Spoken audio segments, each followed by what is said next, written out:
پێشەنگ TV پێکەوە بۆ گۆڕانکاری، پێکەوە بۆ ئازادی و یەکسانی. کەسێ بەتەمای چاکسازی لەم دەسەڵاتەیە بەس خەوە بینێ. نەریتێکی شۆڕژێرانە، نەریتێک کە لە خوارەوە خەلیکە بنیاتی کۆمەلگان. دەسەڵات ناتوانێت جا بە کێشەی ناباتەوە بەڕۆ حتا بەڕێوەبەراتەکانی خۆشیان کەوتونەتە ژێر پرسیارەوانی. بۆ بیستنی بۆچوون و تێڕوانینی جیاواز و دژەباو، بۆ خستنە ڕۆی دنگی مرۆیی و یەکسانی خوازی. بۆ ئەم سیستەمەکە 83 خوێندکار دێک کۆلدا بخوێنێت. ئەم ناوانە دروستە بۆیان تەنها ناوی حکوومەت دروست نییە بۆیان چەک و پارەیان لەسەنیتەوە معناژی نامێنە ئیتر چارەسەری بنەڕەتی بۆ کێشەی خەڵکی کوردستان و لەلانانی ئەم دەسەڵاتەیە. هێنانە پێشەوەی دنگی ناڕزایەتیە جەماوەریەکان و بڵندگۆیەک بۆ هەڵسوڕاوانی هێناوە بەهۆی خۆپشاندانەکانەوە بۆ بەهۆی خۆڕاگری خەڵک و ئیرادەی خەڵکەوە بۆ کەوە دەستێنراوە. بێکارانە بە ئەودەسێکی کەم ئیشەکەن و ماگانە موچەکانیان پێنادن. داری وازات خەڵک تونتر ئەبێ. ئەگەر مەترسیەک هەبێ لەسەر هەرێمدا یەکێتی و پارتی و خود یەکێتی و پارتی مەترسی وڵاتەکانی منتیقەشیان بۆ سەر هەرێم زیاد کردووە. خستنەڕووی واقعیەتی دەسەڵات و ئۆپۆزیسیۆنی ساختە و پەردە هەڵماڵین لەسەر نیازیان خۆشحاڵی هەبێ بەوەی کە هیچ ریفۆرم و چاکسازیەک و بەخازاتی خەڵک لەلایەن ئەمانەوە بکرێت. مێژوویەک و کارنامەیەکی پوڵیان هەیە لەسەر ملهوڕی، لەسەر چەکڕاکێشان، لەسەر تعداکردن لەسەر خەڵک. ئەمانە دژمنی خەڵکی کوردستان بوونە لە پشتیان لە خەڵکی کوردستان کردووە. دێماسپێکی فەرشە بەسەر چینی کرێکار و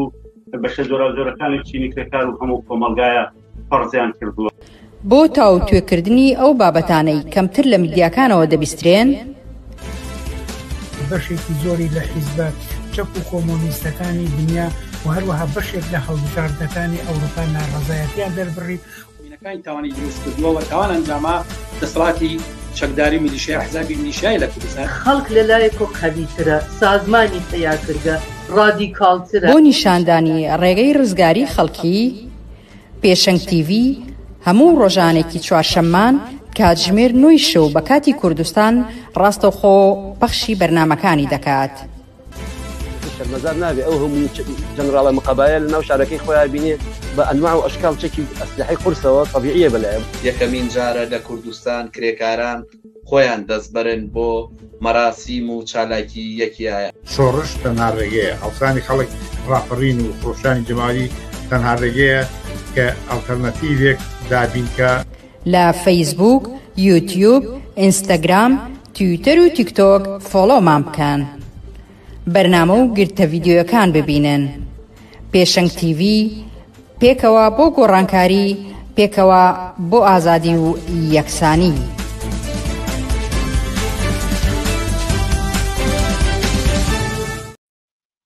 ئێوارەتان باش بینەرانی عزیزی پێشەنگ TV.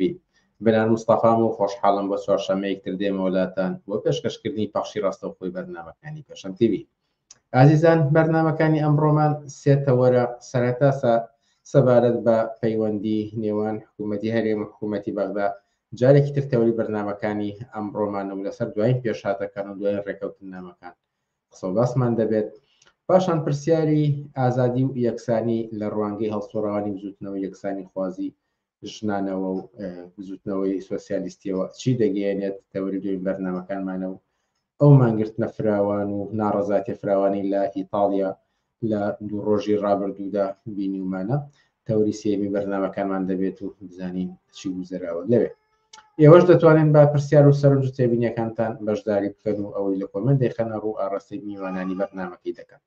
لەگەڵ مابێت بۆ بەرنامەکانی ئەمشەوە.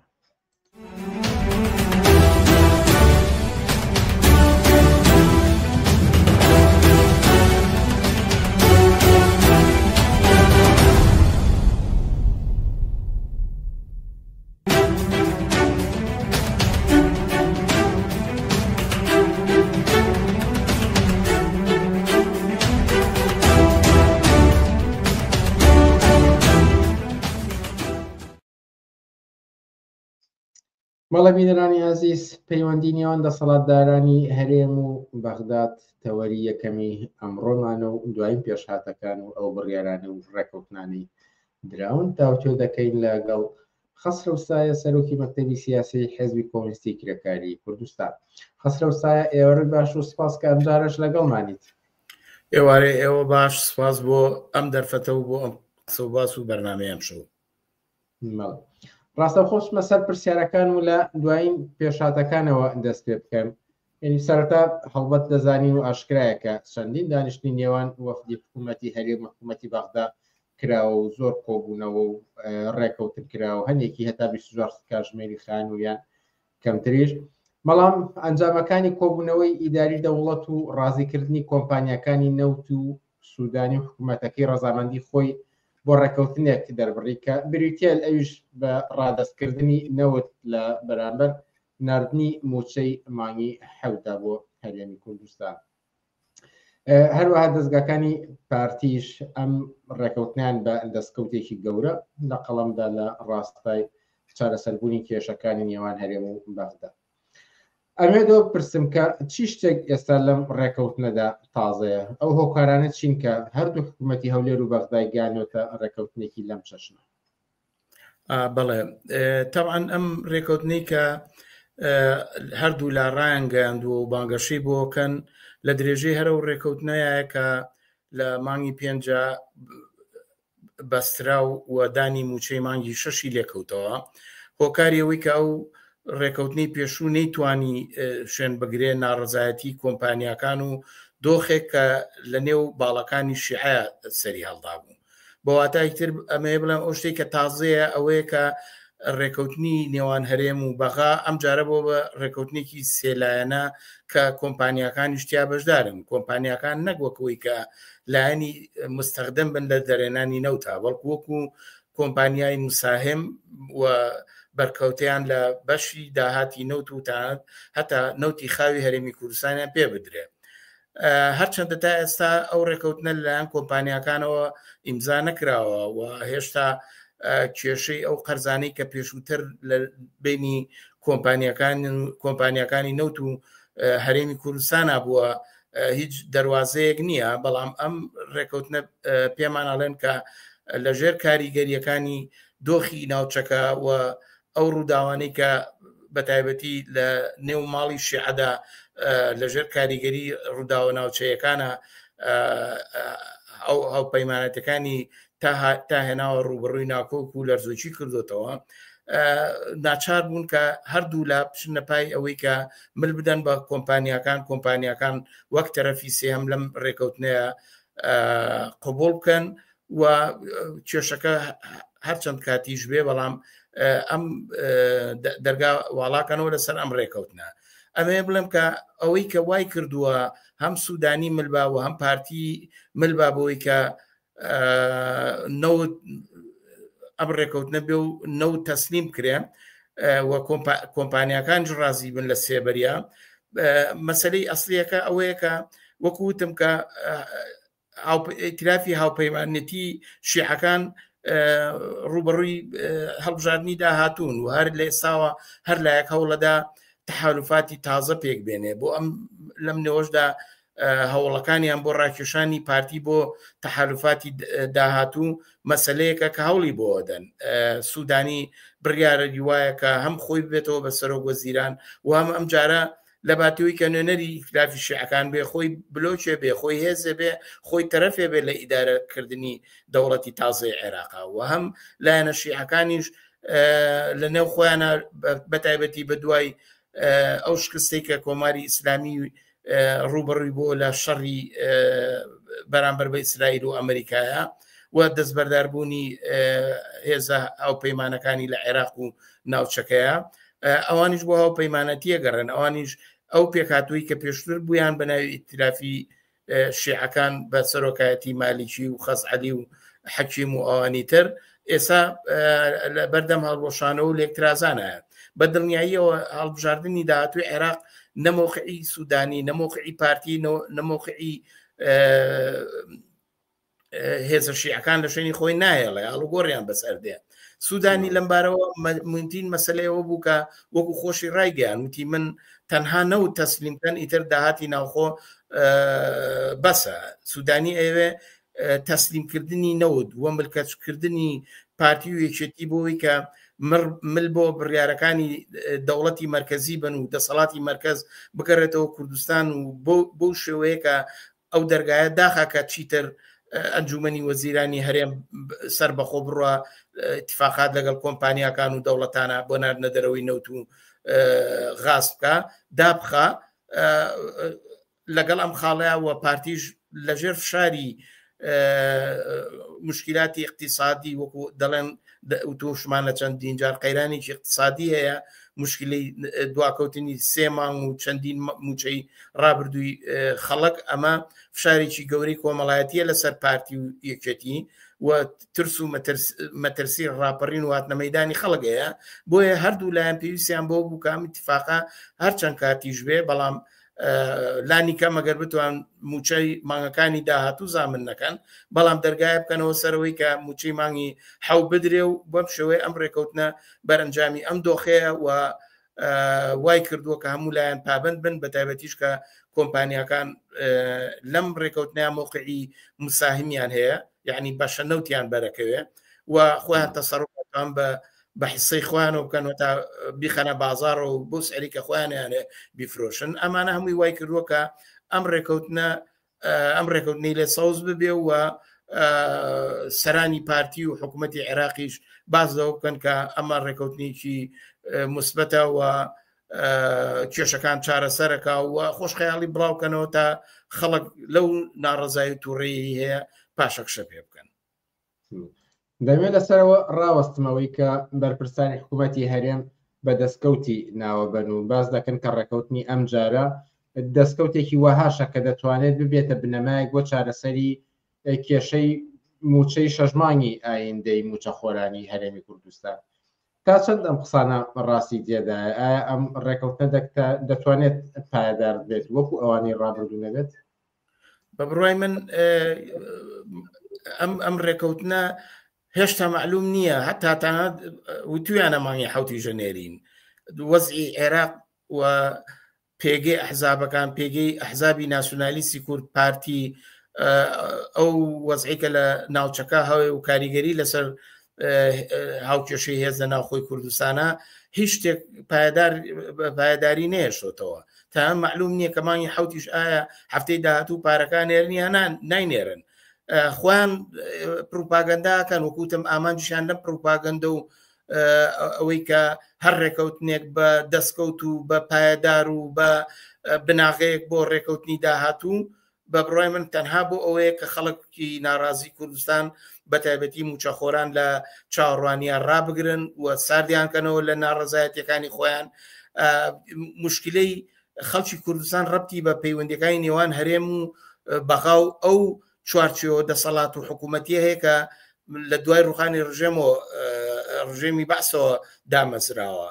هیچ شتێک پایدار نییە بەڵکو هەمووشە لە ژێر کاریگەری و باهۆزی گۆڕانکاریەکانە قابلیەوەیە لە هەر ڕوودایەکە هەموو ڕێکەوتنێ بچێ بە ئاسمانە پێشتری ژەروا بووە پێشتری هەموو توانەوە ڕێکەوتونەوە شتێ براوەتەوە و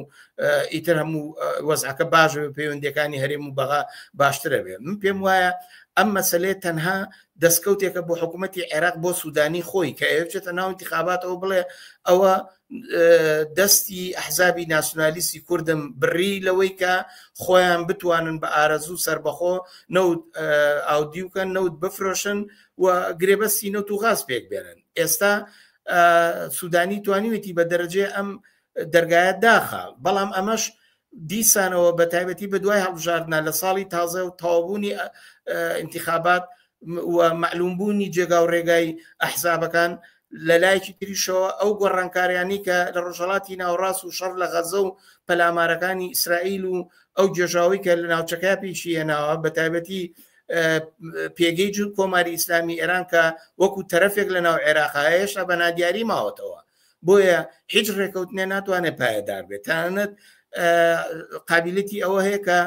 بچووکترین گۆڕانکاری هەموو ڕێکەوتنێک سەرۆژێر کاتەوە و بیگەێنێتەوە خاڵی سفەر بۆیە من پێم وایە ئەوانە پروپاگەندەیەکەن زۆرتر بەرامبەر بە خەڵگەیکەن پارتی زۆرتر و دەستگاکانی حکوومەتی هەرێم ئەنجومەنی وەزیران مەسئول بەرزانی کە هەر هەنگاوێکی حکوومەتەکەی بە مثبت و بە دەستکەوت لە قەڵەمەدا زۆرتر نوچی ڕمی پروپاگەندەکانی ڕووی لە ڕای گشتی خەڵکی کوردستان و موچەخۆرانە تا لە چاوەڕوانیە ڕیان بگرن ریزی ناڕەزایەتەکان شەقە بکەن بۆەوەی کە بە دیار هەنگاوەکان و ڕێکەوتنەکانی حکوومەتی هەرێمەوە ڕابوەسن و درێژە بە خەباتی خۆیان نەدەن و ئێمە ئەم سیناریۆمان بینیوە لە ڕێکەوتنەکانی پێشووتریشە هەمیشە ئەمەی بەدواوە بووە خەڵکیان سار کردوتەوە بە خااترەوەی کە سیاست بە نرخی ڕۆژ بگوزارێنن و هەوڵ بدەن خەڵک لە اعتراض و ناڕەزایەتەکانیان سارکەنەوە پێم وایە ئەمە ئەسڵی قەزەکەی ئەژینا وەکوتم مەسلەی ڕێکەوتنی پایدار ڕیشەکەی لە پەیوەندیەکانی نێوان هەرێم و بەغای هەیە نەک لە ڕێکەوتنیی کاتی ئاوە کە خۆشیان دەڵێن بۆ لانی زۆر بۆ 3 مانگە یا تا کۆتایی ئەم ساڵەیە ئەم 6 مانگی کە هەیە ئەیش وەکوتم معلوم نییە هێشتا گیرگرفتی لەبەردەچە دانەوەی قەرزی کۆمپانیەکان مەسلەی ڕازیکردنی تورکیا بە سعرێکە بتوانێت ڕێگە بکە بۆری نەوتەکان بکاتەوە نەوتی کوردستانی لێو هەناردە بکرێت و ئەو اتفاقاتانی کە لە بینی عێراق و تورکیا هەیە کە پێشتر ئۆردوغان وەفدی هات بۆ عێراق تا اتفاقاتی ناردنی دەرەوەی نەوت لە سەردەمی سەدام هەڵوەشێنێتەوە اتفاقێکی تازە دەکە هەموو ئەمانە جگە لە وەستی سیاسی و ناوخۆی و ناوچەیی هەموو ئەمانە ئەم ڕێکەوتنە بە ڕێکەوتنیی لەرزۆک تەنانەت ئەگەر هیمانگی 7 و مانگی 8 و 9 بە دوایە بێ لە قازانجی خەڵکە بە بڕای من ئەگەر بتوانێ و کارە بکە ئەگەر بڕێک فراوانتر تەماشای ئەم ڕێکەوتنە بکەین چی کاریگەریەکی دەبێت لەسەر پەیوەندەکانی نێوان هەرێم و چارەسەرکردنی کێشەکانی نێوان ئەم دوو دەسەڵاتە زین چیە بە بڕای من مەسلەی پەیوەندی نێوان هەرێم و بەغا لە نەوتەوە دەست پێ ناکە نەوت خۆی ئامرازێکە بۆ قوڵکردنەوەی ئەم کێشە و مشکلاتی نێوان ئەم پەیوەندیە ڕیشەی کێشەکانی نێوان هەرێم و بەغا لە سازدانەوەی دەوڵەتی عێراق لەسەر بنەمای فدرالیزمیی پوچ کە ئێستا شکستی هێناوە و لە چوارچەوەی دەستورێکایە کە لە تەوازنی هێز هاوسەنگی ئەو کاتەی ساڵی 2023 و ئەوانەیە کە هێشتا ناسیۆنالیزمی کورد قودرەتی هەبوو هێشتا شەڕی داعش نەبوو هێشتا ئەوزاعی منتیقەکە بەو شێوەیە نەکەوتووە ئەم جێژاوی جەنگ و میلیتاریزمی کە کاریگەریەکانی بین لە سووریا ڕووداوی گەورەی خۆڵقان لە لوبنانەوە تا بەڕێوەیە لە ئێران لە ڕۆژهەڵاتی ناوڕاست بەگشتی ئەمێ بڵم کە پەیوەندیەکانی هەرێم و بەغا لەسەر بناغی فیدرالیزمێکە لەسەر ئەساسی تەقسیماتی دەسەڵات تەقسیمی دەسەڵات لەسەر ئەساسی بنەمای قەومی و تائیفی خۆی پێکاتەیەکی دەوڵەتێکی لەرزۆک بوو دەوڵەتێک بوو لە چوارچەوەی هاوکێشەی هێزە لایەنەکان امتیازاتیان بەیەکدا بوو ئەو کاتە دەستور سرایەوە هەمویان ڕازی بوون کە حکوومەتێکی هەرێم دروست ببێ پەرلەمانی هەبێ و امتیازاتێکی هەبێ بەڵام هیچ یەک لەو دەستورانە نەچوە بەندەکانی دەستور نەچوە پێشەوە مادەی سەوچل کە مەسلەی کەرکووک شوێنە ناکۆچەکان هەمووی لەبەر ئەنجامی فشار و زەخت و زۆرا بووە مەسلەی نەوت یەکێکە لەو ئامرازانەی کە بەدەستی دەسەڵاتی مرکزەوەیە شیعەکانەوەیە بۆ ئەوەی کە هەرێمی کوردستان لە ژێر چوارچەوەی ئیستراتیژیکی سنترالیزمی عێراقیات شوێن بخاو و ئەو امتیازاتانە بسەنێکە پێشووتر ناسیۆنالیزمی کورد و حیزبەکانی بانگازی اقتصادی سەربەخۆ و ناردنە دەرەوەی سەربەخۆ بە ڕێگای خۆیان و ئەوەی کە خۆیان سەربەخۆ لە دەرەوەی دەسەڵاتەکانی عێراق قەرار و گرێبەستی نەوت و غازساز بن و تیجارەتکەن نا من پێم وایە ئەم سیستەمە ئەم چوارچەوەیە لە دەسەڵات ئەسڵی کێشەکانی نێوان هەرێم و بەغایە مادام چوارچێوەکە بناغەکە لەرزۆک و فشۆڵ و لەسەر بنەمای هاوکێشەی هێز و تەقسیمی دەسەڵات لەسەر ئەساسی قەومی و تایەفی دروستکرا بێ ئەمە گۆڕانی بەسەرایە لە دەورەی عەبادیا جۆرێ بوو لە دەورەی مالیکیا جۆرێ بوو لە دەورەی حتا عادل عەبدولمەدیا جۆرێک بوو هەموو ئەمانە چوون بە ئاسمانە و نیانتوانی دەسەڵاتێک دامەزێن کە لەسەر بنەمای قانون و دەسوور بەڕێوە بەڵکو سیاسەتە زۆر جارجە موتومانە نەوت مەسلەی موچە وەختێکە ئەبەسێتەوە بەنەوتەوە قەزەیەکی سیاسیە قەزەیەکی قانونی نییە هێزەکان عێراق گەر هێزی هەبێ هەموو شتێ فەرزەکە بەسەر هەرێمی کوردستانە ئەگەر هەرێم هێزی هەبێک و بینیمان مەسول بەرزانی چوو بۆ ئەمریکا و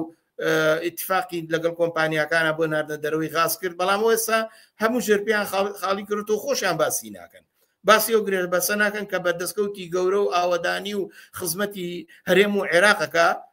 ئێستا خۆشیان بێدەنگیان لێ کردووە ئەمێ بڵێ مەسلەی نەوت یەکێکە لەو ئامراز و چەکانەی کە بەدەست دەوڵەتی عێراقەوە ئێمە وەک بەبیرێنانەوەی دەورەیەک مەسلەی سنوورەکان بوو دەورەیەک دەواازەکان بوو دەورەیە فرۆکەخانەکان بوو دەورەیە داهاتی ناوخۆ بوو دەورەیەک قوانینی تیجاری ناوخۆ و بازرگانی و ئێساش حتا بازەواکەن کە لەمو دو هەر کۆمپانیا لە کوردستانە دامەزرێبێ ئیجازەش لە عێراق وەرگێ مەبەست دەورەیە گەنمی جوتیارانە دەورەیە ئەرز و شوێنی کوردەکانی ناوچەی کەرکووک و جێناکەوچەکانە ئەمانە خولەخوا لە چوارچێوەی سیستەمێکی لەرزۆکی فشکست خواردوو لەژێر ناوی فیدرالیزمە هیچیان لەسەر دەستور ناڕۆن هەمویان سەیری ئەوواکەن کە چۆن بتوانن بەپی تەوازنی هێز ئیمکان وەرگن بۆ ئەمەشە بێ بەهانەیەکە بێ وەک گوتم لە ئێستا بەهانە مەسلەی تەسمیمکردنی نەوتە سوودانی تا ئەو کاتەی دڵنیا نەبێ لەوەی کە نەوتی هەرێمی کوردستان تەسلیم بە سۆمۆکە هەمیشە چەکێکی بەدەستەوەی بۆی کە فشار خاتە سەر حکوومەتی هەرێم حکوومەتی هەرێمیش پارتی هەر کاتێ چاوەکە ئەگەر بزانێ ئێران زەعیف بووە کاردانەوەی لەسەر زۆعفی لایەنە شیعەکان و لایەنگرانیەکە فشاردانێ و کاری سەرڕۆییەکە ئەمە ئیتر نابێ بە دەوڵەتێکی پایەدار بۆیە هەج ڕێکەوتنێک هەر مەسلەیەک لە بینی هەرێم و بەغا بڕوە هەتا دەوڵەتێکی پابەرجا جێکەوتە قانون لەسەر ئەساسی ئەوەی کە هەموو لایەنەکان پێوەی پەیوەست بن ممکن نییە لەو نێوەشدا نابێ ئەومان لە بچێ ئەمریکا هەمیشە دەستێکی بۆیە حکوومەتی عێراق بێنێتە سەر مێز پارتی وەکێتی بێنێتە سەر مێز لایەنە وەکو خۆیان کەمایەتیەکانی تر بێنێتە سەر مێز بۆی ڕێکەون و دۆخەکە لە گرێژنن دەرنەچێ بۆیە بە بڕای من مەسلەی پەیوەندیەکانی هەرێم و بەغا ڕەبتی بەم ڕێکەوتنانەوە نییە ئەم ڕێکەوتنانە خۆی مەیدانێکە بۆ توونکردنەوەی ئەو کێشانە و بۆ پێکێنانی ئیتیفاقێکی کاتی تا بتوانرێ حکوومەت دروست بێ حکوومەت دەوڵەت لە عێراق فەشەلیەناوە دەوڵەتێک ئێستا کە بتوانێت ئیداری کۆمەلگا بکە لە سەراسەری عێراق بە کوردستانیشەوە لە ئارادا نییە بەر ئەنجامی ئیتیفاقاتێکی سیاسی لە نێوان لایەنە شیعەکان لایەنە سونەکان ناسوانیسی کوردایە حەلبوسی بەیانی ئەتوانێت دۆخێکی تر پێک بێنە لە عێراقا مقتەدا دەتوان دۆخێکی تر فەرزکا بەسەر وەزعی عێراقا هیچیان بناغەکەیان هەچی دەڵێن لەسەر دەستور کە خۆیان ئیمزایان لێداوە درۆکەن هەمویان بۆ ئەوەیە کە خەڵک چاوبەستکەن بەڵام لە ئەسرا ئەوەیە کە ئەم دەوڵەتی کە ناویان ناوە دەوڵەتی فیدرالیزم و ئیتیحادی فیدرالیزمی بۆ ئەوەیە کە جێگاوڕێگای هەیەک لەم هێزانی کە لەم حکوومەتە بەشدارن لەبەر ڕۆشنایی هاوکێشەی هێزی ناوچەکە دەوڵەتان نی منتیقەکە بەتابێت ئەمریکا و ئێران ئەتوانن ئەم کایە بکەن ئەم باڵانسەش هیچ کاتێ جێگیر نییە هەموو ئەبین کە هەموو دنیا لە گێژاوێکە ناوچەکە شەڕ و گێژاوێکی سیاسی و جەنگ و بەرابەرچی هێزە ئیمپریالیستی و هێزە ناوچەیەکان و ناوخۆیەکانی تایە بۆیە عێراق دایمە لە حاڵەتی ناپایەداریە ناجێگیریایە گێژاوێکە و بێگومان پەیوەندەکانی هەرێم و بەغاژ لەم چوارچێوەیە ناتوانێت پایەدار بێ یعنی تۆ ناتوانانی لە دەریایەکە کە شەپۆلەکانی لەحزە بە لەحزە سونامی دروستەکە بچی جەزیرێکی ئارام دروستکە شتیوا ممکن نییە بۆیە ئەم مەسەلەش کە ئیدعاکەن گوایان ڕێکەوتنە کۆمەک ئەبێتە بنەما بۆ چارەسەری کێشەکانی هەولێر و بەغا جگە لە درۆیەکی ڕوود هیچی تر نییە ئەگەر بمانەوێ ئەم کێشانە نمێنێ پێکێنانی دەوڵەتێکی هاوڵاتیە کە خەڵک خۆی دروستی بکە کە خەڵک خۆی نەقشی ببێ ئەم دەسەڵاتانە وەلا بنێ دەسەڵاتێدا بنێکە لەسەر ئیرادەی بەڕێوەبردننی خەڵک خۆیان کە هەم اقتصاد هەم سیاست هەم دیبلۆماسیەت هەم خۆیان قانوندانەربن خۆشیان بەڕێوەبرن من پێم وایە مە تەنها ئەتوانێ دەوڵەتێک دروستکە لە ڕوانگەی خەڵکی کرێکار و زەحمەتکێشەوە پایدار بێ و لەم گێژاوی کە هێزە ناوچەی و جیهانیەکان دروستیان کردووە دەرکێشێ و لەسەر بنەمای ڕنج و بڕیاری خەڵک خۆیان بەڕێوە ببرێن دوا پرسیارم ئەگەر بە کورتی وەڵامە بدەنەوە لەسەر ناڕەزایەتیەکانی خەڵکیە کە ئەم ڕێکەوتنەی دوایی ئەکرێت چی کاریگەرێک لەسەر ناڕەزایەتە جەماوریەکانی خەڵکی دایبنێت کە بەتایبەتی سوودانی بڕیاری داوەکەیتە موچەی مانگی حەوت دابەش دەکرێت. بەڵێ تەمان ئەگەر ئەم ئیتیفاقیە هەر چۆنێ بێ بە هەر کێشەیەکۆ ئەگەر بتوانێت موچەی مانگی حەوت یا مانگەکانی داهاتوو دابین کە بە دڵنیاییەوە خەڵکی کرێکار و فەرمانبەر و موچە خۆرانی هەرێمی کوردستان هەناسەیەکە دەن و جۆرێک لە حاڵەتی چاوەڕوانیە ڕاوەستن. بەڵام ئێعترازات و ناڕەزایەتی خەڵک تەنها مەسلەی موچە نییە، زۆر لەوە فراوانترە. خەڵک ئەمڕۆ لەگەڵ قەیرانێکی اقتصادی لە ناوخۆی کوردستانە بەرەوڕوە، مەسلەی خزمەت گوزاریەکان، گرانی کارەبا، نەبوونی ئاو، ئەوەی کە سیاسەتی بەتایبەتیکردنی بواری تەندروستی پەروەەردە هاتوچۆ، ئەو سیاسەتە باگیری کە مەسعود بەرزانی ناوی لێناوە چاکسازی تا دێ زیاکە لەسەر خەڵک وای لێدێ هەناسەی خەڵکیش ئەبێ باجی بەدواوە بێ. ئەمانە گوشارێکی گەورەیان لەسەر خەڵک دروست کردووە. بە بڕای من ئەگەر موچە بدرێ و خەڵک هەناسەیە بە فکر بکاتەوە ترس و دڵە ڕاوچەی ئەمڕۆ موچە ئەدرێ نادرەی نەمێنێ، بە بڕای من ئامادەی زیاتر پیاکە. بۆیە ئەترازاتی خەڵک ڕیشەی لە خودی سیستەمێکایە کە بە ناوی سیستەمی اقتصادی و دەوڵەتی کە ناسیۆنالیزمی کورد 30 ساڵە بەڕێوەی باو ژیانی خەڵکە هاڕێ. یعنی ئەمڕۆ خەڵکی کوردستان ڕوبەڕووی لێشاوێک لە تاوانە، کوشتار و تۆڵەسەندنەوە، هی عەشیرەتی، هی خانەوادەیی، مەسەلەی ژنان و بەرتەسکردنەوەی ئازادیەکان، ڕاکێشانی هێز بۆ سەر لایەنەکان، مەسەلەی ئەمنیەتی کۆمەلگا، مەسەلەی مەدەنیەتی کۆمەلگا، مەسەلەی خۆشگوزەرانی، مەسەلەی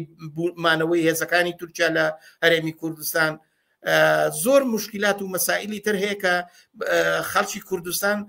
ناڕازیم پێی. قزەکە هەر دانی موچە نییە. ئەگەر ئەو مەسەلێ چارەسەر بێت تەنها یەکێک لە مەسەلەکان چارەسەر بووە، بەڵام ئەساسی قەیرانی اقتصادی، گرانی، نەبوونی، بێکاری،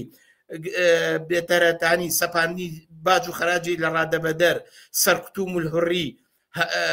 ژێرپێنانی ئازادیەکان و مافی هاوڵاتیان، ئەمانە بەردەوامن لە هەرێمی کوردستانە. بۆیە ناڕازایەتەکان بە بڕای من ئەگەر خەڵک ئاهەیەک لە بڕووی اقتصادیەوە پێک بێ و بژانەوەیکی اقتصادی بابلین لە ژیانیانە پێک بێت، دەستیان بە موچەکانیان بگا، زۆرتر بە فکری ژیانی خۆیانەوە بن و ناڕازایەتەکان لە مۆقعێکی بەهێزتر و تەوژمێکی تازەترە پێک بێت. من پێم وایە خەڵک لە مێژە بڕیاریان داوە بەرامبەر بەم دەوڵەتە، بەم دەسەڵاتەکە لە هەرێما هەیە. خەڵک لەوە تێگەیشتون کە ئەم دەسەڵاتە ئەگەر موچەش بە بەڵام مشکلەکانی تری پێ حەل ناکرێ و توانای بەڕێوەبردنی کۆمەلگای نابێ و ئەمە ڕێکاتەوە کە خەڵک فکرێ لە هێنانە مەیدانی هێز بۆ گۆڕانکاری ڕیشەیی بەدەستەوە بگرێ و سەرنجام کێشەی خۆی لەگەڵ ئەم دەسەڵاتە یەکلاکاتەوە. بەر لەوەی کۆتایی پێبێنی نەگەر بە کورتی وەڵامی پرسیارێکی بینەر بنەوە سوپاسگوزارە بم ئێوش سەبارەت بەوەیە کە بۆ چونتان چیە لەسەرەوەی کە پرسی موچەکراوەتە بابەتێکی بانگەشەی هەڵبژاردن. بە دڵنیاییەوە ئەوە ڕاستە. لە کاتێک ئێمە دەزانین کە لە هەرێمی کوردستانە هێزی چەکدار حکومەکە، تەوهماتی ناسیۆنالیستی و بڵاوکردنەوەی کوردایەتی و کوردپەروەری و نیشتمان پەروەری یەکێتی و پارتی کە هەموو ڕۆژەی فرۆشن بە دەوڵەتانی ناوچەکە و بە قەولی خۆیان بە بێگانە بە خەڵکی فرۆشن و هێزی چەکدار کە هەیەە و ئیمکاناتێکە لە دەستیانە دەیانەوێ تەنانەت ماف و حەقی هەناسەدان و ژیان و موچەی خەڵکە خۆی کاری کردووە بەدەستەوە بگرن بۆەوەی کە بەکاری بێنن بۆ بانگەشەی انتخابات کە داهاتوو خۆ نەگەر یەکێتی و پارتی. ئێمە هەفتەی ڕابردوو بوو سروە عەبدولواحیدی بزوتنەوەی نەوەی نوێ بە ئاشکراوت ئەگەر ئێمە بچینە پەرلەمانەوە کێشەی موچە چارەسەرەکەین لە کات و مانگی خۆیان دەرێن چۆنەیکە؟ ئایا توانێت دەوڵەت تێ دامەزرێنێکە یا هەر دامەزرێنێت لەسەر ئەساسی قانون و مافی هاوڵاتی و لانی کەمی ژیان و بژێوی هاوڵاتیانی هەرێمی کوردستان دیابنکە یا ئیژۆرەچێتە تەحالوفەوە لەگەڵ یەکێ لەلایەنی یا چەند لایەنێکی شیعەیە هەر هەمان ئەو کێشە دووبارە ئاکاتەوە. بۆی ئەمانە درۆکەن لەگەڵ خەڵکی کوردستانە. بە بڕای من خەڵک نابێ بەمانە بڕوا بکە. خەڵک ئەبێ حەقی خۆیەتی سی ڕۆژکارەکە، حەقی خۆیەتی پارەی مانگانە لە کاتی خۆیان وەربگرێ. ئەمە نە سەدەقەیە نە ئیمتیازە تا بکرێتە بانگەشە و من پێم وایە ئەگەر دادگای لە هەرمی کوردستانە هەیە ئەگەر بەڕاستی کۆمیسیۆنی هەڵبژاردنەکان کۆمیسیۆنێکن کاری پیشەییەکەن دەبێ ئەمانە قەدەغەکەن و ئەبێ دەمی ئەو میدیا و کەسانە ببەسرێک ئەگەر بێت و مەسەلەی موچە بکەنە بانگەشەی هەڵبژاردن بۆەوەی کە دەنگی خەڵکی پێکۆکەنەوە ئەمانە بێ قەدەغە بکرێ من پێم وایە ئەوە ڕێگاکەیەتی ئەجینە ئەوان ئامادەن دەست بۆ هەموو شتێبەرن بۆی پێگە و کورسەکانی خۆیان زامن بکەن. خەسرە سەرۆکی مەکتەبی سیاسی حیزبی کۆمیستی کرێکاری کوردستان زۆر سپاس لە بەرنامەکانی ئەم شەی پێشەنگ تیڤیدا ئامادە بوون. زۆر سپاسی و ماندوو نەبن. ئازیزان وچانێکی بچووک دەدەین و پاشان سەبارەت بە پرسی ئازادی و یەکسانی لە ڕوانگەی هەڵسوڕاوانی زوتنەوە یەکسانی خوازی ژنانەوە تاوتوێ دەکەین و لەگەڵمان بمێنەوە.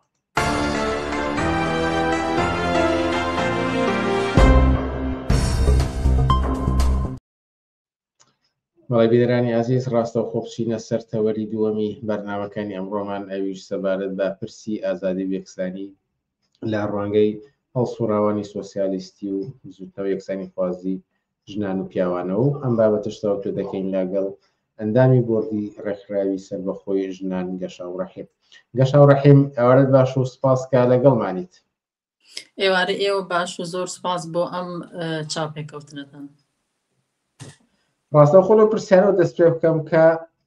دروشم و بانگەوازی ئازادی و یەکسانی لەلایەن ئێوە زۆرێکی تر لە هەڵسوڕاوانی هاوتاکانتانەوە دەبیسترێت. ئەگەر بە کورتی باسی ئەوە بکەن کە مەبەستان لەمە چییە؟ یەکسانی وە نێوان ژنان و پیاوان مەبەستان دەی چییە؟ ئەگەر بە کورتی ئەوە بڵێم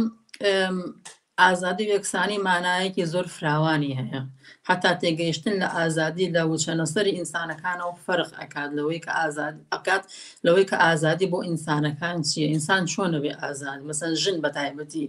ئازادی ژنان چی؟ یەکسانی ژنان چییە لەگەڵ پیاوانە؟ بە بڕای من لە کۆمەلگای سەرمایهداری مۆدرنی ئەمڕۆیە ئازادی جۆرێکی ترە. ئەتوانم بڵێم لە کۆمەلگای سەرمایهداری ئەمڕۆیە ژنان بە دەرەجاتێکی زۆر ئازادن، بەڵام بە دەرەجاتێکی زۆر کەم یەکسانن. جاکاریەکی بێ ئەندازە لە بینی ژن و پیاوە ئەبێنە بە تایبەتی لە ڕووی کارەوە. هەمان کارەکات، هەمان ڕەنجە کێشێت، هەمان جۆری بڕشتەی کارەکەیەتی، بەڵام تەماشاکە لێم لاوە کرێ پیاوەکە لە کرێ ژنەکە زیاترە. ئەمە جیاکاریکە زۆرەکە لە کۆمەلگای سەرمایهداریە هەیە، لە تەواوی دنیای ئەمە هەیە. ئەگە بگەڕێنەوە بۆ ئەو جێگایانەی یاخود ئەو وڵاتانەی کە کێشەی ئابووریان هەیە، وڵاتانەی کە دین و مەزهەب بۆتە سەرچاوەی یاسا و ڕێساکانی کۆمەلگا، لەو ڕوانگەیەوە کە ئەوان هاتوون یەکسانی بۆ ژنان و ئازادی بۆ ژنان ئەیان هەیە بەرقەراریەکەن کە ئەتوام لەوێ بڵێم نە ئازادی بۆ ژن هەیە نە یەکسانی بۆ ژنیش هەیە. ئەگەر لە کۆمەلگای کوردستان مەسەن بە نمونە باسیکەین ئەمڕۆ، تا ڕادەیەک ژنان لە ژیانی سیاسی کۆمەلگایە بەشداریان کردووە، بەشداریان هەیە. ئەمەش توانم بڵم ئەو ڕەنج و کۆشەی خۆیانەکە کردویانە، بەڵام بەداخەوە ئەمڕۆ لە کۆمەلگای کوردستانە کە ژنانێکن کە دیارە ژمارەیان زۆر کەمە، لە پۆستێکی ڕئیسی لە پۆستێکی گەور لە پەرلەمانی ئەو وڵاتەیان ئەو جێگەن، بەڵام بەداخەوە بوونەتە پاشکۆی حیزبەکان، بوونەتە پاشکۆی دەسەڵاتی قەومی کوردی، بوونەتە پاشکۆی ئەو دین و مەسەبەی کە لە وڵاتەیە لە یاساکانە کاری پێکرێت. ئەمە بۆیە بۆ ئێمە بۆ ئینسانی کسانی خوازەکان، بۆ بزودی کسانی خوازی ژنان ئازادی بۆیە مانایەکی تری هەیە. ڕاستێکەی بەشداریکردنی ژنان لە ژیانی سیاسی کۆمەلگایە، لە هەڵبژاردنەکاندا، لە پۆستەکاندا بە مەیلی خۆیان بە ئارەزوی خۆن بەبێ هیچ فشارێکیان بۆ بهێنرێن. زۆرێک لەو سیاسەتمەدارانەی ژانێکە لە کوردستان بەڕاستی فشاری زۆریان لەسەرە، هەتا فشاری جنسیان لەسەرە. ئەمانە کێشەشی گەورەیەکە ئێستا لە کوردستانە هەیە. بۆیە ئەتوانێ ژنانێک کە لە دەسەڵاتان ئەبێ ئەو کارە بن، ئەتوانن کە بیکن لانی کەم جێگەمەکە مۆقعاتی خۆیان پارێزن لەو مۆقعاتی کە خۆیانیتیایە. بۆ نمونە ئازادی لە ناو خێزانە، بەڕاستی ئازادی لە ناو خێزانە ئەبێت ئەو ئازادی لە بینی ژن و پیا بۆ مناڵەکانیش بگەڕێتەوە. ئەمە بڕامن بەوە هەیە ئێمە مافی یەکسان بۆ ژن و پیا و بۆ سەرپەرشتی مناڵەکانیان لە هەمان کاتێکە ژن و پیا و لە یەکتری جیا ئەبنەوە بە قەرارێک کە بەڕێکەوتنێکە خۆیان ئەیکەن مافی یەکسانی ئەو ژن و پیاوە لە بەخوردی مناڵەکانە هەیە ئەبێ هەبێت حتا تەنانەت لە ڕووی ئابوووریەوە کێشە نییە کامیان زۆرە کامیان کەمە بەڕێکەوتنی هەردوو لە هەنە بەردوو لا یەکسان بن لە بەخێوکردن لە پەروەردەکردن لە ئیدارەدانی ئەو مناڵانی کە لەبینی ئەو دوو کەسەیە گەورە بووە و لە هەمان کاتە ئازادی پەیوەندی جنسی پەیوەندی جنسی لە بینی ژن و پیاوە جۆرێک لە ئازادی و بێ لە یەکسانی هەبێ لەو پەیوەندیە بەبێ هیچ زۆرە ملێکە دیارە مە بەسم هەردوو لایە لێرەیە ژن بۆ پیاوە پیاوە بۆ ژن هەچ زۆرە ملەیەک لە مەسەلەی جنسیە لە بینی ژن و پیاوە بکرێت بە زۆرە ملێ لە قەڵەمەدرێ بە دەزلهەیە جنسی لە قەڵەمەدرێ بۆیە ئەبێ ژن و پیاو ئازادیەک و یەکسانیشی ئەوەندەیانێ بکە بتوانن خۆیان ڕێکەون لەسەر ڕابطە جنسەکەی خۆیان بۆیە ئازادی بە بڕای من ئەبێ لە تەواوی کۆمەڵگایە ئینسان یەکسانی خوازەکان ئازادی خوازەکان ئەبێ کار بکەن بۆ ئازادێنێ کە ئەمانەیە بەقارێکە ئێمە مەسەن ئازادی زەواج ئازادی هاوسەرگیری بەبێ هیچ قەید و بەندێ بە هیچ زۆرە ملەیە کە هەچ کەسێ ئازاد لەوەی کە ئیزدیواج بە کێ ئەکات ئازادی لە ژیان بوون لەکوێ ژیانەکەی ئازادی لە سەفەرکردن ئەگەر کچەکە ئەگەر هاوسەرگیریشی نەکرد بێت بڕوای ئێمە ئازادە لەوەی کە لە شوێنێکی ئەم وڵاتەیە ئەژی ئازادە لەوەی کە مەدرسە و مەکتەب و ئیشەکانی خۆی جێبەجێ بکە ئەمانە جۆرێکن لەوەی کە ئێستا ڕاستەکەی لە وڵاتانێکە باسم کرد کە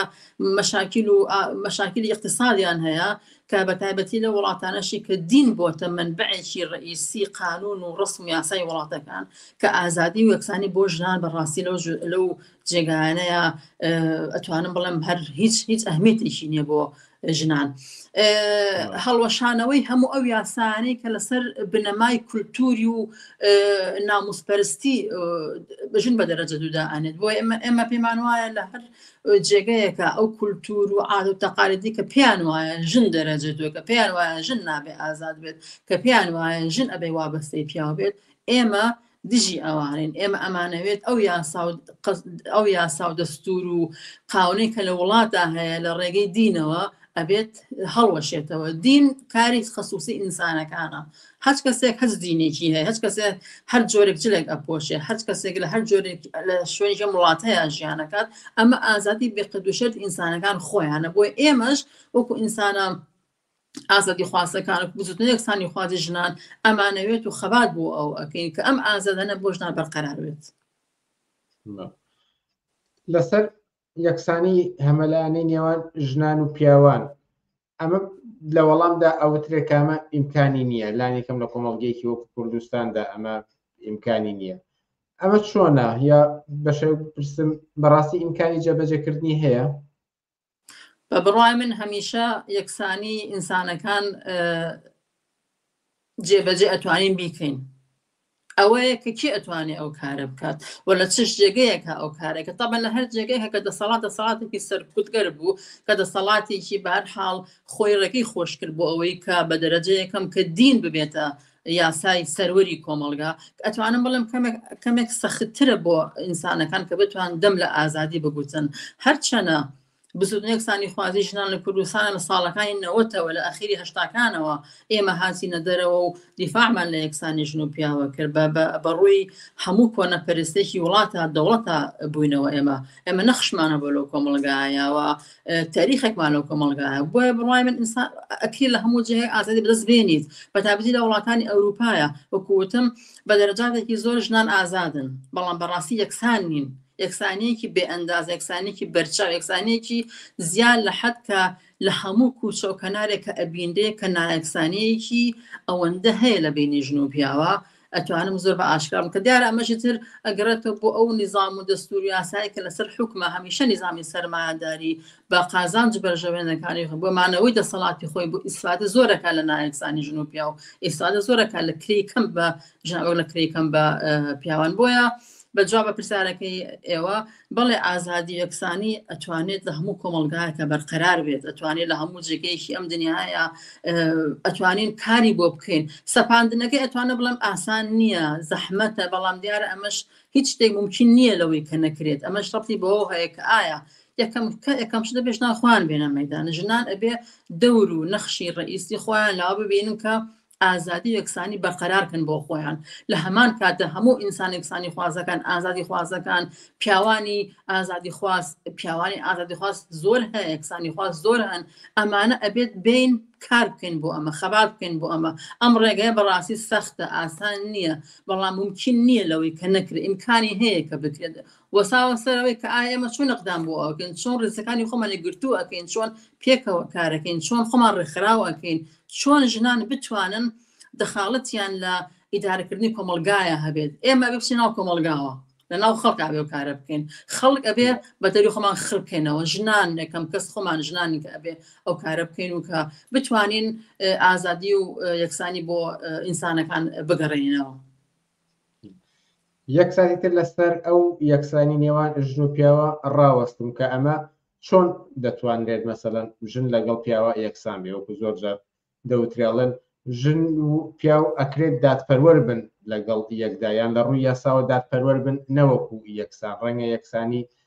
دەستەواژەیەکی دروست نەبێت بۆ چۆنی ئێوە لەم بارەیەوە چییە؟ بە بڕای من یەکسانی ژن و پیاو هیچ شتێک نییە بەهانێک بۆ یەکە ژن لەگەڵ پیاوە یەکسانە بێت تەنها یەک جۆر شدم ئەوەش کە ئەگەڕێتە بۆ جسم و لە شولاری ژن تۆ ئاساییە کە ژنێک ناتوانێت بەڕاستی 100 کیلۆ هەڵگرێ بەڵام پیاوێک دەتوانێت هەڵی بگرێت ئەو کیلۆیە ئەمە تەنها جەسەدی و جسمی ئەمەش گەڕێتە بۆ تەبیعەتی دروستبوونی ژنانەی نام یەکسانی ژن و پیاو ئەتوانی لەمە کارە بکەین یەکەم شت گوتم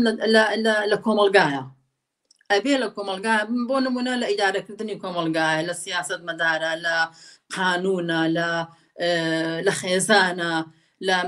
لە خوێندنە لە هەموو جێگەیکی ئەم دنیا ئەتوانین تەجروبە زۆر هەیە بۆ ئەوە ژنانێکی زۆر هاتونەتە پێشەوە ئێستا کارەکەن ژنانێکی یەکسانی خوازن کە کارەکەن کە ئازادی خوازن کە وەکو ژنانێکیش هەن کە بەڕاستی لە دەوڵەتا کار ئەەکەن کە بەڕاستی ئەوان نەیانتوانیوە یاخود نایەنە یاخود بیرکردەوان بۆ جۆرە نییە کە لەو مقاعتێکە خۆیانیان بتوانن کە ئازادی کە یەکسانی بۆ بەرقەرارکەن بۆ خۆیانەجینا بە بڕای من کاتێکی ئینسانەچێتە پەرلەمانەوە کە پەرلەمان شوێنێکی حساسی ناو کۆمەلگایە ئەتوانێت دەنگی خۆت بە کۆمەلگا بگەێنی بەوەی کە تۆ ئەتوانێت بە پیاوە یەکسان بیت ئەچێکە لە نمونەکان ئەوەیە یەکسانی ژن و پیا بۆیە کە تۆ لە کۆمەلگایە کار کە دەخاڵەتە هەبێت کە سەرپەرشتی بۆ نمونە لە ناو خێزانەکەتە بۆ نمونە یەکسانیە ناو خێزانە لە زۆر کۆمەلگایە کەسی ڕئیسی لە خێزانە پیاوە ئەمە بە بڕای من ناکرێت ئەوە بێت لە زۆرێک لە وڵاتانی ئەوروپای لە زۆرێک لە دنیاە ژن لەگەڵ پیاوە مەسئولەتی مناڵەکانی و خۆی بگرتە ئەست و یەکێکە لە ڕئیسی خێزانەکەی سەرپەرشتی خێزان و مناڵەکانیشی ئەکات ئەمانە جۆرێکن لە یەکسانی کە ئەکرێ بکرێت یەکسانی لە جێگەی ژیان ئەکرێ بۆ ناکرێت ژنانک و پیاوانە شوێنی ژیانان بگۆڕن هەچ کەسی ئازادە لەوەی کە لە وڵاتێکە ئەژیلەوەی کە لەگەڵ کێ ئەژیلەوەی کە بەتەنها ئەژی لە کوردستانە ئێستا ئەگە ژنێک بەتەنها بژی لەوانێک کەمێک زەحمەت یاخۆ دەگەبشی جۆرەها بەهانە و تانە و تەشەری لێ ئەدۆزنەوە بەڵام لە وڵاتانی ئەوروپای کوتم تا ڕادەیەک ژنان ئازادیەکی زۆران بەدەست هێناوە بەتەنها ئەتوانن بژی لە ماڵێکا بۆ خۆی بەتانە ئەتوانێت کارەکانی خۆی بەڕێوە بەرێ ئەمانە جۆرەکن لە یەکسانی کە لەگەڵ پیاوە ئەتوانی بێت یەکسانی لە گوتم لە سیاست لە کۆمەلگا لە هەموو شوێنەکانە ئەتوانین ئێمە یەکسانی بەرقەرارکەین لەگەڵ پیاوانە ئەم بابەتە ئەهێنێ زۆر قسەی لەسەر بکرێت بەڵام ئەگەر وەختێکی کەم مابێتەوە میخەمە اختیاری خۆتانەوە قسەیەک بابێت و بەگرنگی بزان و لەم شاپێکەوتنەدا نەهات بێت فەرمون بە پشتی من لە کوردستانە بەتابەتی بۆ یەکسانی ژن و پیاو بۆ ئازادی ژن و پیاو بەڕاستی ئەتوانینەوە کارە بکەین ئێمە هەرێکە سەر ڕێکخراوی سەر بەخۆی ژناکە یەکێ لەو ڕێکخراوانی کە تڤای سەر سەختان لە مافەکانی ژنانەکە لە یەکسانی ژن و پیاوە کات ئێمە پیاوانێکی زۆر کۆمەکمانەکەن یارمەتیمانێن لە دەورمانن سپانسۆرمان ئەکەن ئەمانە جۆرێکە لەوەی کە ئێمە لەگەڵ پیاوانە یەکسانین لەگەڵ پیاوانە هیچ خۆمان بەکەمتر لەوان نازانین بۆ ژنانی کوردستانی ژنانێکن کە ئینسانن هەموو ئینسانن خوان بە ئینسانی دەرەجەت و نەزانین جۆ نەگرن لەوەی کە کۆمەلگا چیان پێ ئەڵێ یاساکان چیان پێ ئەڵێ قانون چیان پێ ئەڵێ چۆن تەماشایانەکەن بۆیە ئومێدەوارم بتوانین لە کوردستانیشە لانی کەمەکەی ئازادی و یەکسانی بۆ ئینسان بۆ ژنان بەرقەرارکەین گەشت ئەو ڕەحیم ئەندامی بۆرتی ڕێکخراوی سەربەخۆیشدان زۆر سپاس لە بەرنامەکانی ئەمشەی پێشەنگ تیڤیدا ئامادەن. زۆر سپاس بۆ ئێوەش ماندوو نەبن. عزیزان وچانێکی کورت و پاشان سەبارەت بە ناڕەزایەتەکان و مانگرتنی یەکێتیە کرێکاریەکان لە ئیتاڵیا لەگەڵمان بێنەوە.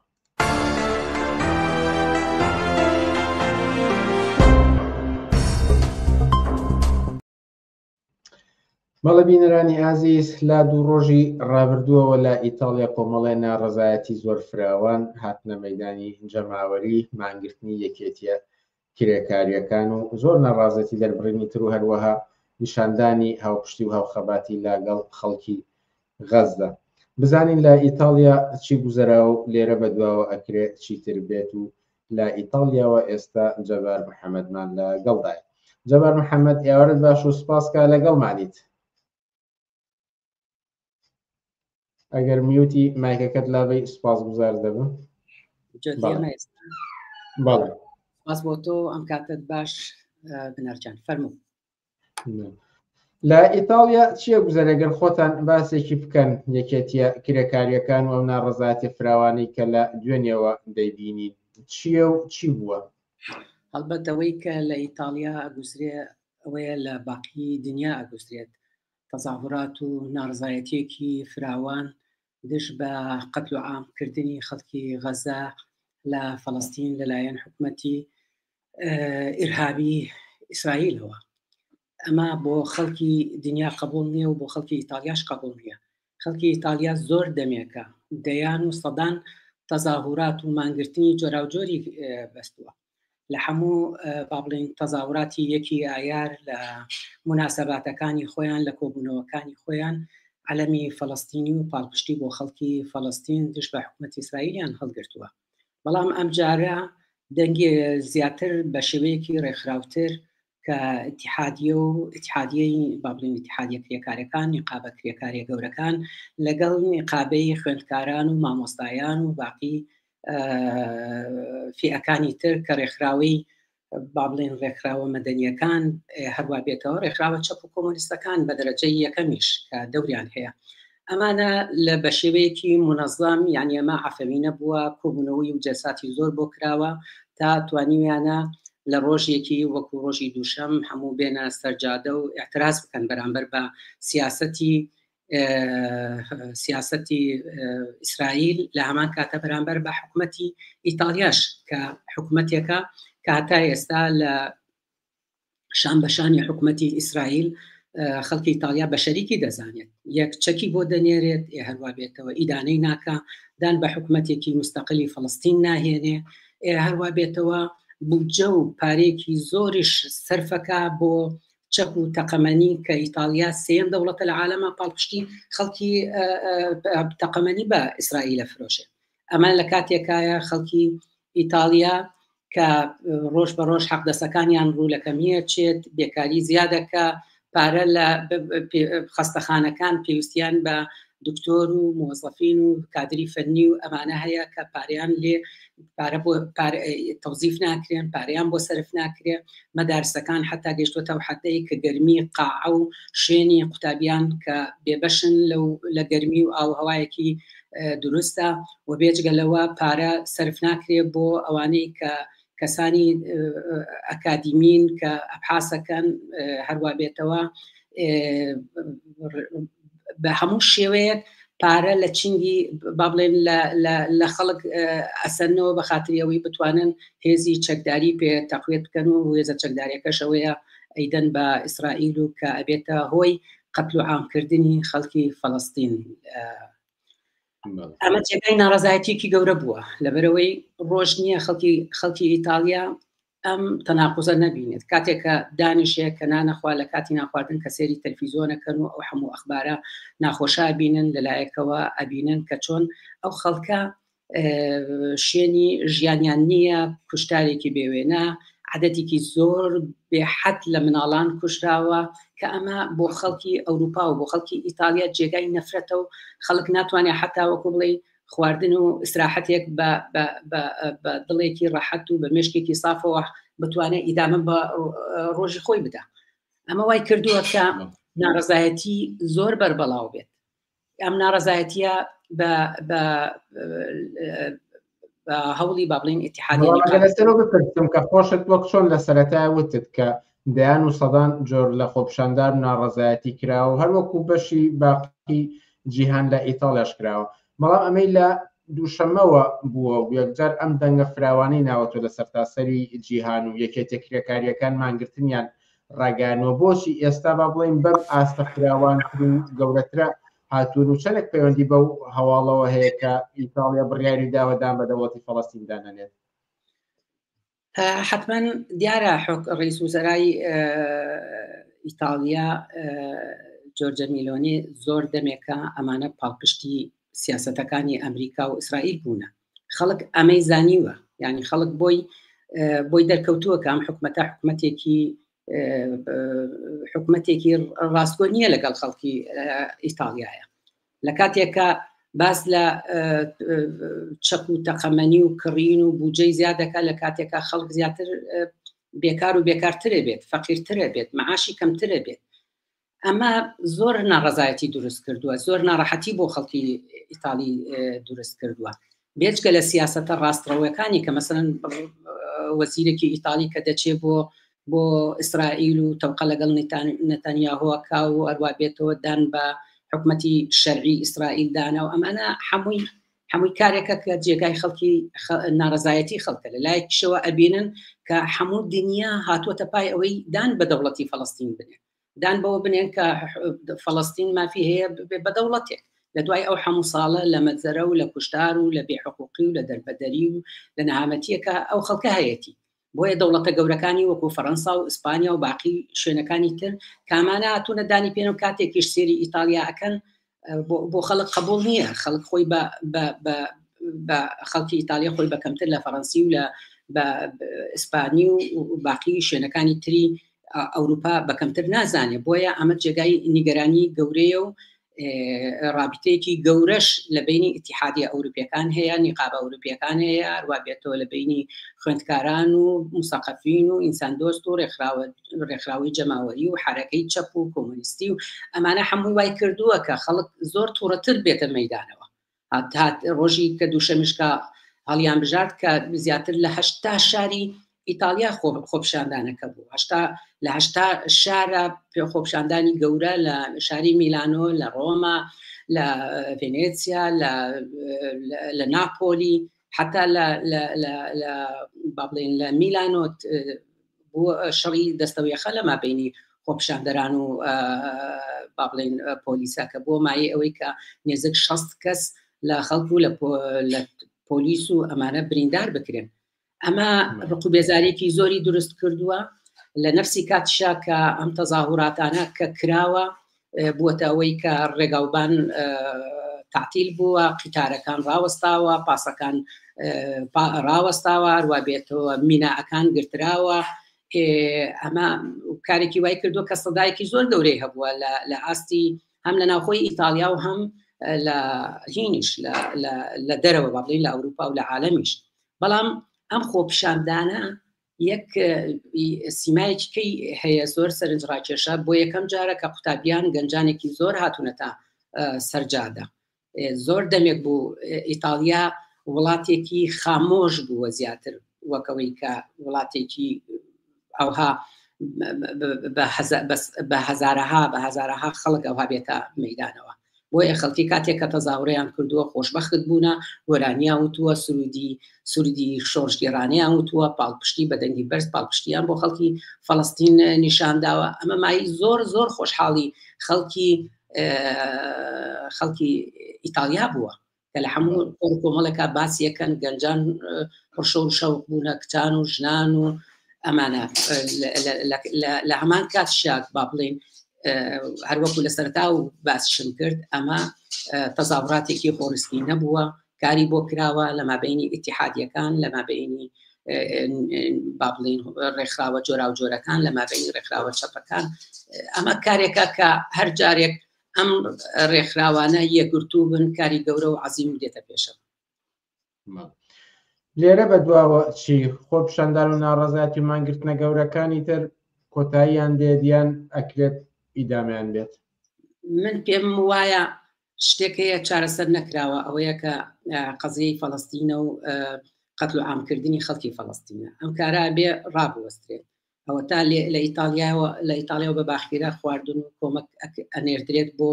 فەڵەستین ئەڕوا لە شوێنیکەوە بۆی ئەڕوا خەڵک نایەوێت ئەوە ببینێتەوە جارێکی کە ئەم هەموو جەرائیمانە بە بەرچاوی ئەکرێ و خۆشبەخت بێت و وا تەسەورکە کە خەڵکێکی مەدەنی و پێشکەوت و ئەوروپی و ئینن بۆیە خەڵک بە تەسەوری من ئەمە کارێکە کە کردویانە کارێکی گەورەیە هێز و قووەتی خۆیان زیاتر ناسیوەتەوە تەسەورەکەم ئەم کارە هەر بەردەوامی ئەبێ ئەمە بەس ڕەبتی بە فەڵەستین نییە ئەگەر ئەم ڕۆژەشیان ناوناوە ڕۆژی غەزە واتە ئێمە هاتوونێتە مەیدان ئەم ڕۆژە بۆ دیفاعکردن لە خەڵکی غەزە بەڵام ئەمە ڕەبتی بە